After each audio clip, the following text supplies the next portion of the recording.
was a story that I saw on a website this past week on CNN of all places, right? And I wanted to read this to you guys because it highlights a few things. It highlights what happens when you as a guy stop focusing so much on women and focus more on living your life.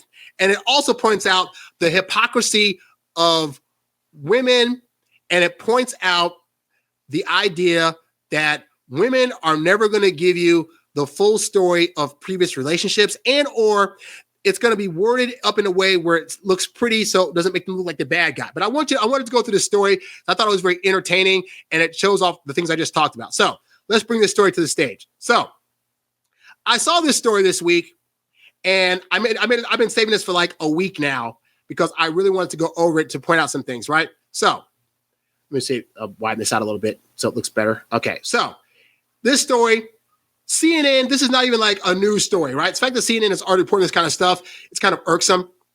But the story was her boyfriend fell asleep on the train. Then she spent the 6-hour journey talking to her future husband. So this woman is on a trip with a boyfriend, and you're going to see what happens as she meets this other guy on the train while her guy is sleeping. So I'll summarize, 'cause it's a bit of a long article, but I'll go through it. Basically, we have here this woman named, it looks like Mayor Clifford. So the gist of it is this. She was on a train and she was with her boyfriend. Her boyfriend, this is in the early 2000s, and her boyfriend's asleep. She's looking out the window thinking like, okay, this is going to be a boring trip. And so she decides to go to the smoking carriage, which they still had back in the early 2000s, right? And so she was a social smoker, and she walked into the smoking area and saw a guy with a large backpack, asked him for a cigarette lighter, and he obliged. And then she says, somehow we sat down and started talking. Translation, she saw him, thought he was cute, sat down, sparked a conversation. And she says, I just remember being struck by how easy it was. Like there was a real sense of familiarity. So the guy, hear him tell it. He says, his name's Andy. He's 27, or he was 27. And he grew up in New England. He just returned from a stint across Tanzania and Zanzibar. I just got back from a trip from Kenya where I got to cross over to the Tanzania border. Fantastic trip, but I digress. Anyway, so he says, time away from the UK had given Andy the headspace to think and reconsider his approach to life, relationships, work, and travel. He said, I kind of not had a great relationship prior to Mayor, and not really any great relationships, I guess. He says, I'm not putting any blame on anything or anything. People just are wrong for each other. But I made this conscious decision that I wasn't going to be seeking a relationship. I wasn't going to basically talk to anyone or put myself out there in any way, shape, or form. I just needed to get my head back together. So this guy was like, you know what? I've been focusing on relationships too much. And so you know what? Rather than do that, I'm going to just going to just get my head back together, get my life straight, do the things that I like to do, and focus on that instead. And I told you guys before, sometimes the best way to meet women is just to not focus so much on them, but to focus on your goals, your dreams, living your life. And as you're doing that, women out there are going to come across you. They're going to see that. You're going to feel so easygoing because you're focusing more on just having a good time with life versus with her. And by doing that, she's going to be like, he seems to be living a really carefree life. I want to jump into his life versus what most guys do, which is I want to find a woman and then I'm going to jump into her life. Women don't want to be the leader of your life. They want to be jumping into yours and have you lead them. So he says after Tanzania, he was struck by the landscape, blah, blah, blah. I went on safari. I heard of zebras. It was beautiful. And I was like, whatever you've done in your life or whatever has been done to you, good or bad, it's led you to this amazing moment, blah, blah, blah, blah. So he flies back to London to catch a train. He misses the first train. So he ends up on the second train, at which point, by coincidence, he meets this girl, right? So he says, I'm sitting in the smoking compartment. The train starts, door slides open, and this woman walks through and asks me if I've got a light. And so not only was it immediately after I'd kind of said, I'm going to open myself up to the world, but I'd missed the train that I was supposed to be on, and this person I met through a happy accident. So at that moment on the train, both of them say, we weren't necessarily looking at this as like, we're going to be romantic. We were just cool people to talk to each other, right?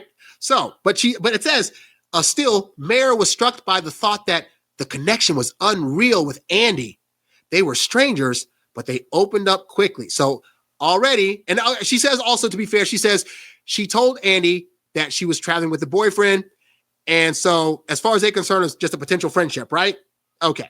So then she says, he obviously told me the story about being being wherever and seeing the zebras. And she says, that's also what I was struck by. I think that it takes a certain type of person to be able to notice those special moments when they happen. So in other words, what is this guy doing? He's not trying to game her. He's just saying, I went to this country. I saw this thing. This was amazing. She's being able to experience him living life to the fullest. Meanwhile, in the train cartridge, her boyfriend's asleep. Not a sin. We all get tired on trains, but just observe, she's looking at the boyfriend being asleep and this guy talking about the abundant life he's living and the experiences he's having. And she's starting to see, oh, this is a really special guy. So then she shares her childhood about being in New Zealand, moving to the UK. She says it felt like both of us had that approach to life of just really noticing the special moments and being impressed by the beauty in the world. At some point, she thought about her boyfriend, went to go check on him. He was still asleep. So then she goes right back to the carriage to talk to Andy, and they talk for 6 hours of the trip. And she remembers him saying, you're a really sound lady, and being impressed by that expression and laughing at it.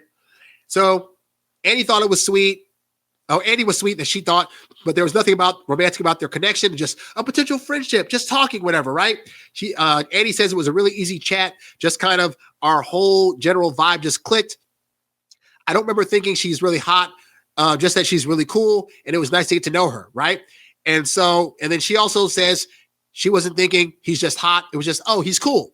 So at some point, the train's getting to the thing. Now, here's where things start to take a turn. Because again, this guy's just chatting up, living his life, not trying to do anything. Now, what do I tell you guys? I tell you guys, when women have high interest, they're going to do things intentionally or unintentionally to be able to let you know that there's a level of interest there. So what does she do? As the train's about to get to the thing, Bear spontaneously wrote down her email address on Andy's leftover anti-malaria tablet packet. Stay in touch, she said, before saying goodbye. So she took a random medicine packet that he had, found some kind of way to write on it, and wrote the email address. Now, in the moment, she's probably thinking, this doesn't mean I like him. This doesn't mean I'm trying to make it a thing. I still care for my boyfriend. But what does she do? He did not ask her for an email. She decided of her own accord to ask him for a way to write down some stuff, and then took out something to write with and wrote down her information and said, let's keep in touch. That is high attraction level interest signals 101. Now, here's the problem. She's got a boyfriend. So am I condoning her behavior in this moment?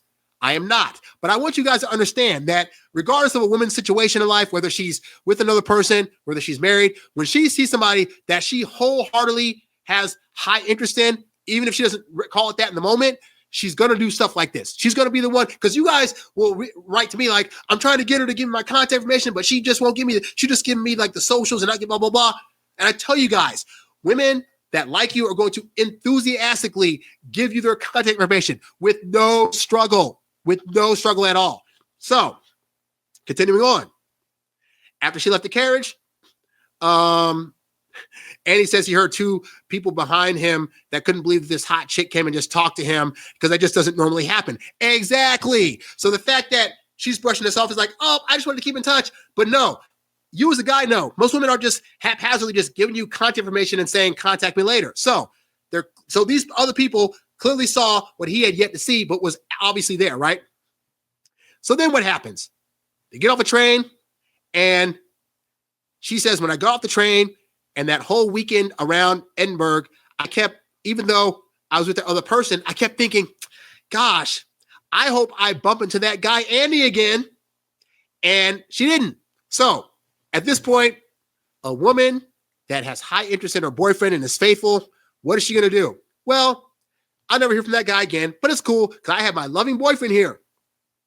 That didn't happen. What happened instead was this.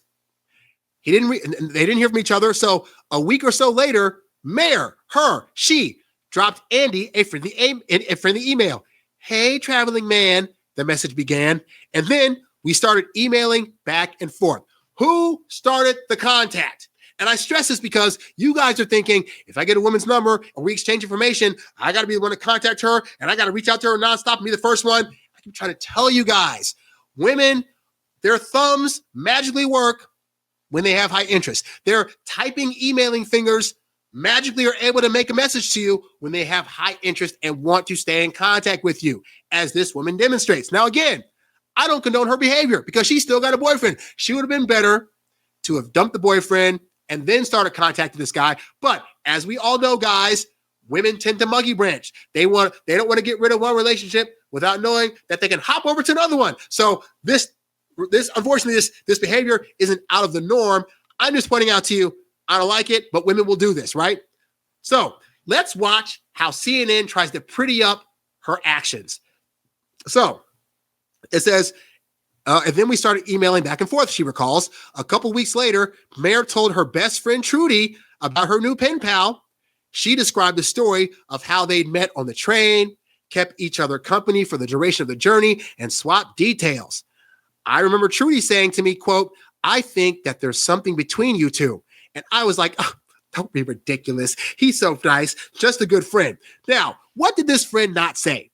The friend did not say, but remember, you have a boyfriend that you really like, that you need to be faithful to. You shouldn't be writing this other guy. No, this other friend of hers is also trying to push the romantic angle. Oh, you guys met on the train and talk for hours. That's so romantic. Oh my God, you guys could be a thing. And unfortunately, this is what females friends will do, is they're all for which story sounds more romantic, and they're going to push their friend towards that one, even if they're already in a relationship. Now, at no time here did this woman say the relationship with her current boyfriend was bad or toxic or anything. This other guy is doing nothing wrong. So from this boyfriend's perspective, this is a horrible story. Think about this. I wouldn't sleep on a train for 6 hours. And I wake up and my girlfriend's suddenly talking to another guy and getting his information from him.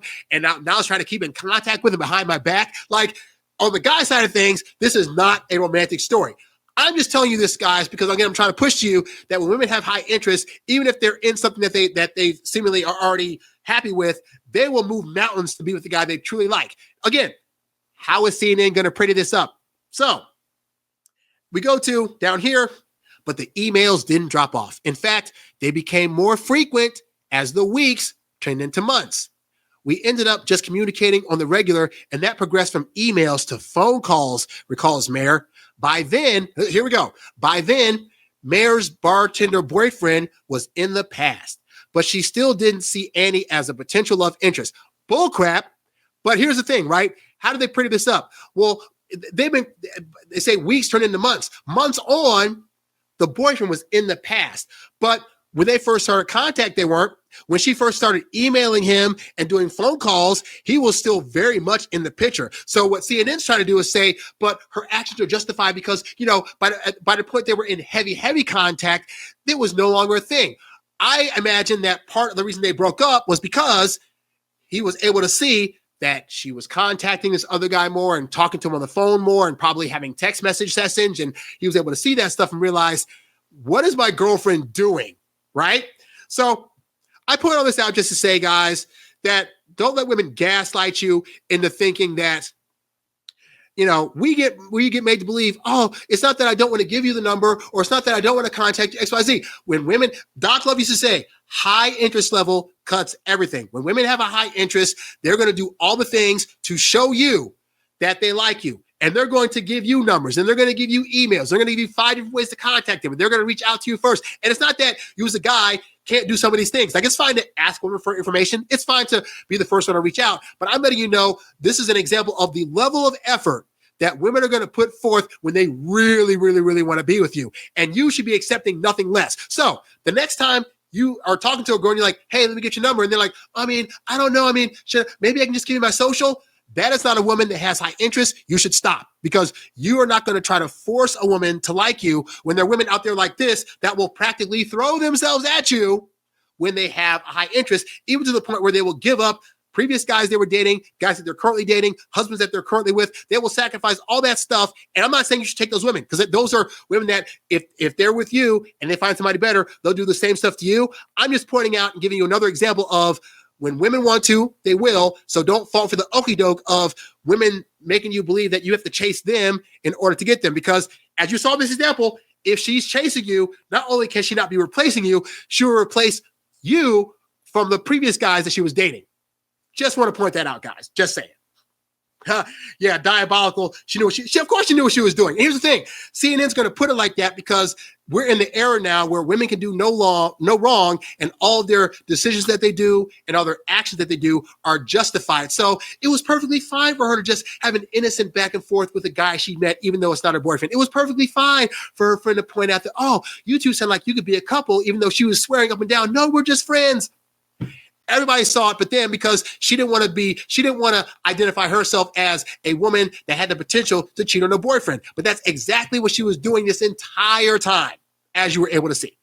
Hey there, thanks for tuning in to Harry Dating Convos. Don't forget to visit HarryWilmington.com to download my free ebook, Texting Women Like a Boss. And while you're there, if you're ready to take things to the next level with your dating life, check out the Get Girls Academy membership program for exclusive strategies and live coaching. Go to HarryWilmington.com to learn more and join today. Lastly, if you've got a question you'd like answered on one of these shows, leave a comment below or write me at HarryWilmington@gmail.com. I'll catch you on the next one. Peace.